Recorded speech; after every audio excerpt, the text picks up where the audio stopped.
Brève histoire de l'Empire, volume 2, par Stronach Ktoj III, historien impérial. Dans le premier volume, nous avons brièvement décrit la vie des 8 premiers empereurs de la dynastie des Septimes, en commençant par le glorieux Tibère Septime et en terminant avec son arrière-petite-fille, Kintyra II. L'assassinat de Kintyra à Pointe-Glen, où elle était captive, est considéré par certains comme la fin de la lignée des Septimes. Ce qui est sûr, c'est qu'elle marque un moment important de l'histoire de l'Empire. Uriel III se proclama non seulement empereur de Tamriel, mais le fit sous le nom d'Uriel Septime III, usurpant ainsi ce nom et en faisant un titre. En vérité, son patronyme était Mantiarco. Uriel III finit par être destitué et puni pour ses crimes. Mais la tradition d'adjoindre le nom de Septime à celui des empereurs de Tamriel se perpétua.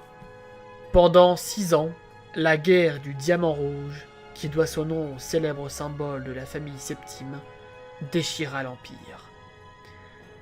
Les protagonistes étaient les 3 enfants survivants de Pelagius II, Potema, Séphorus et Magnus, ainsi que les descendants de ces derniers. Potema soutenait naturellement son fils, Uriel III, et bénéficiait de l'appui de Bordeciel et des régions du nord de Morrowind.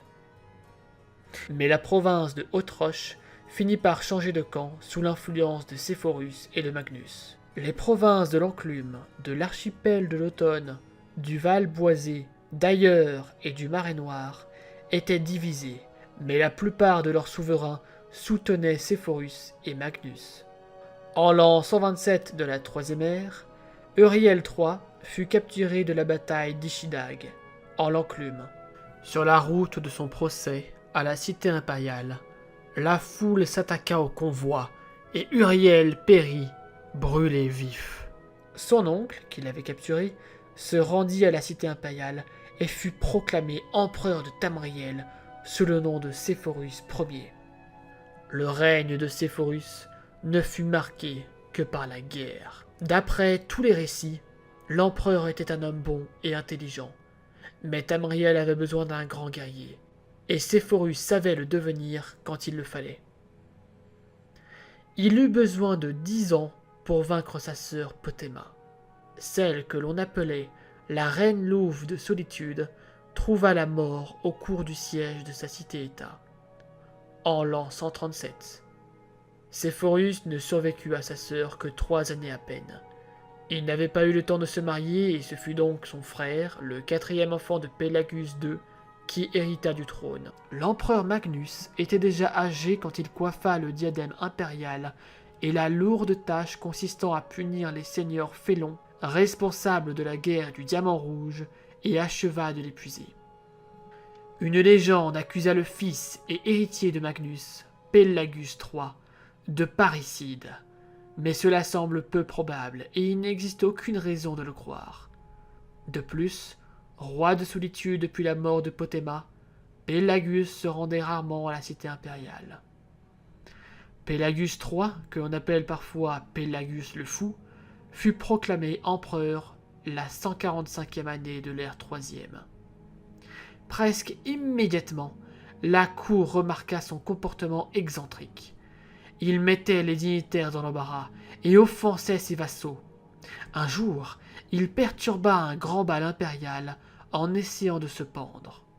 Sa femme, qui avait tant souffert, devint régente de Tamriel, et Pelagius III fut envoyé dans des asiles et des instituts de soins jusqu'à sa mort, en l'an 153 de la Troisième Ère. Il n'avait que 34 ans. L'impératrice régente de Tamriel fut proclamée impératrice sous le nom de Cataria Ier, à la mort de son époux. Ceux qui ne pensent pas que la mort de Kintyra II marque la fin de la lignée des Septimes considèrent l'arrivée au pouvoir de Cataria comme le début du déclin.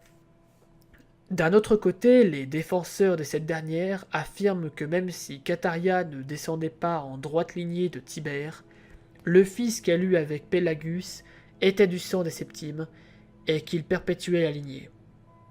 Malgré certaines déclarations racistes prétendant le contraire, le règne de Kataria, qui dura 46 ans, fut l'un des plus marquants de l'histoire de Tamriel. Peu à son aise dans la cité impériale, Kataria voyageait souvent dans l'Empire, comme aucun empereur ne l'avait fait depuis Tibère, ce qui lui permit de renouer de nombreux liens diplomatiques et alliances. Le peuple de Tamriel apprit à aimer cette impératrice bien plus que la noblesse. La mort de Kataria, au cours d'une escarmouche dans les marais noirs, constitue l'un des sujets favoris de nombreux historiens qui soutiennent la thèse de la conspiration. D'ailleurs, la découverte du sage Montalius, qui mit en lumière le rôle d'une branche de la famille Septime dans cette affaire, fut une révélation.